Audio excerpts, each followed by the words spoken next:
Hi, today we are making a family favorite. My grandmother, Elizabeth Mueller, made this often, and it is Bohne Soup. In German, the word for bean is spelled B-O-H-N-E, and with her accent, she would say Bohne Soup. She often mixed English and German as she was speaking. And the funny thing is, here's your chuckle for the day, when she would say Bohne Soup, we somehow put an R on the end of that and often called it Bohne Soup. So, whatever you call it, Bohne Soup is made this way. We take about a pound or two, I'm just using 1 pound of cube meat. This is a round steak cut up.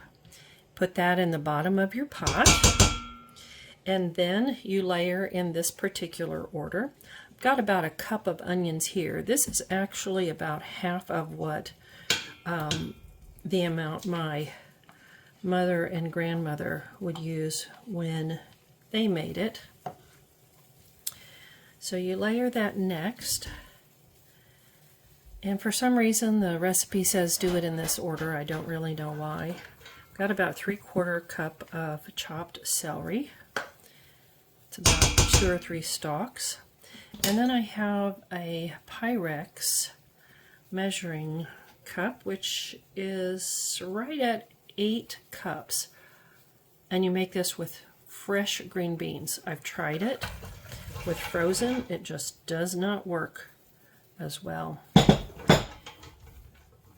Next, got a little issue there. All right, now you cover this with water, just barely topping the beans. And for this pot, here we go. That's about 1.5 quarts of water. All right, the next step is to take this over to the stove, put it on high, and as soon as it starts boiling, turn it down to medium and let it simmer for about 45 minutes to an hour until everything is very tender. Might depend on your green beans, but somewhere in that range. Just check them with a fork, and then we'll move on to the next step. Okay, the beans are nice and tender. I have added about a teaspoon of salt. A tablespoon would be a bit much.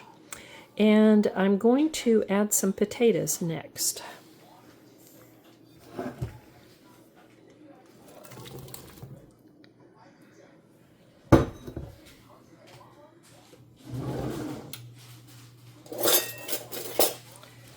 Okay, I'm going to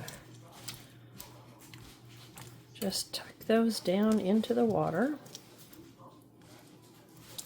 Just remember, this is a family video. I'm not a professional. And as I said, it's very forgiving. I think that was about 4 medium potatoes.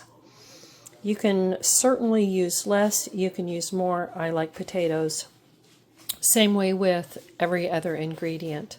Again, very forgiving. Use more onions, less onions, more celery, less celery. Just make sure you use lots of green beans. Okay, I will put the lid back on and let this simmer for about 10 to 12 minutes, just making sure the potatoes are tender. While the potatoes are cooking, I am frying a 12-ounce package of center cut bacon. I've cut it into about, I don't know, maybe 1/4 inch strips, and I am going to continue frying this until it becomes very, very crisp. I'll also be making a slurry with some flour and water. I'll get to that shortly. Okay, I'm going to go ahead and make a slurry. Not a roux. I'm not using fat. I'm using flour, all-purpose flour. I put about a 3/4 cup of flour in there. I'm going to start with adding about 1.5 cups of, maybe 1.25 cups of water. And I'm going to mix it together. I always have a tendency to make too much slurry. Oh, I got this one a little thin. I have a tendency to make too much because if you don't make enough, then you have to go back and start from scratch and make another little batch, and it's kind of a pain. So I'd rather have too much than not enough.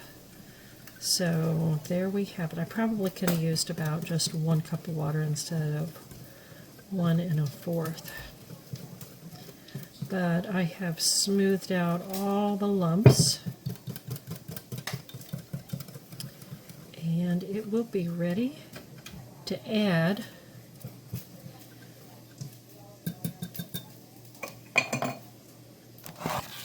here we go to the pot of simmering soup. Now, when I was in Germany with my grandmother, when I was 16, I was so thrilled to find Bohne Soup on the menu at a restaurant. But unfortunately, when they served it exactly like this. It was all watery, and this was it, and I was so disappointed. Now my grandmother's version is this. I add that slurry. I'm going to add about half of it in there. And I'm going to quickly stir it. It's hard to do because I don't have a stand for my phone. And I'm just stirring it up. So I'm going to continue to stir. I'll take a pause while I'm stirring this. And you're going to see it thicken. Well, the final result will be a thickened stew-like texture. It's starting to get there anyway. I'm going to peek over here at the bacon, which is, as you can see, very, very crisp. So let me stir that soup a little bit more, and then I will be adding bacon. Okay, I did not have to add any more slurry. I just quickly stirred this because you don't want that slurry to turn into a dumpling and a solid gummy mass. But anyway, here is what the almost finished product looks like. Hopefully you can see it through the steam.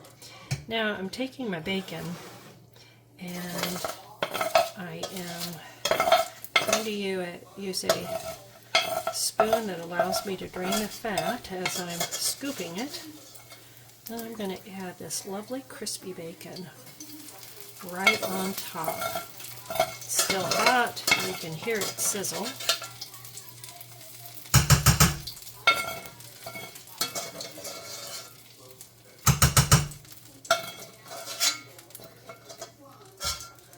I got marked down in home ec for doing this, but it's a habit I cannot help. Alright, I'm going to stir this bacon in. Now, add a bit of pepper. I don't know, I'm going to shake about probably a half a teaspoon in there. And taste test it. You can add more salt, more pepper, more or less, and then it's ready to eat. We like to add a little bit of vinegar, have it at the table, and add it to our bowl of soup. And again, looks like a stew, but my grandmother always called it Bohne Soup. And I will tell you, it is much, much better the next day. So quite often, I will make it one day, let it cool down, put it in the fridge, and then we will heat it up and have it the next day. I hope you enjoyed this recipe. For all the family members out there watching, This is a little bit different than maybe how Grandma did it. I liked to add the potatoes after the green beans cooked and became tender, simply because I felt like the potatoes kind of cooked away to mush if you put them in at the beginning. I think that's about the only real change I've made. But again, for those of you who wanted to remember how to make boner soup, hopefully this is a nice lesson for you and an opportunity to revisit some memories. I know there's only a couple of us that make this on a regular basis. So that's it for today.